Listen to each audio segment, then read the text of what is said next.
शृङ्गपर्वतनामभूषितरम्यपट्टणसुस्थिते शाङ्करे किल शङ्करे परमासने सुविराजितम् चन्द्रमौलिधरात्मजात्मज शारदार्चन तत्परम् चन्द्रशेखर सद्गुरो तव पादपङ्कजमाश्रये रक्तवस्त्रवराक्षसूत्रविराजिता किल वन्दिता भस्मदण्डकमण्डलोज्ज्वल देहदेशिकरान्मुधा तत्त्वबोधक मुक्तिदायक लोकपालक पालका चन्द्रशेखर सद्गुरो तव पादपङ्कजमाश्रये दुष्टशिक्षक शिष्टपालक राजराज सुपूजिता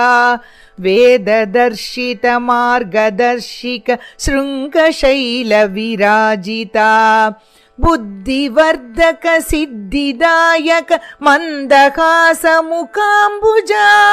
चन्द्रशेखर सद्गुरो तव पादपङ्कजमाश्रये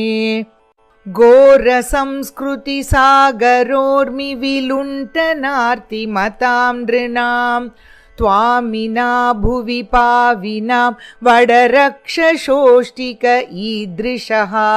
त्वत्पदङ्घ्रिमुपाश्रितं गुरुवर्य मामवसादरम् चन्द्रशेखर सद्गुरो तव पादपङ्कजमाश्रये प्रसीद वर सद्गुरु मम हृदि प्रभूतं भयं विदारय दरिद्रतां कलय देव सर्वज्ञतां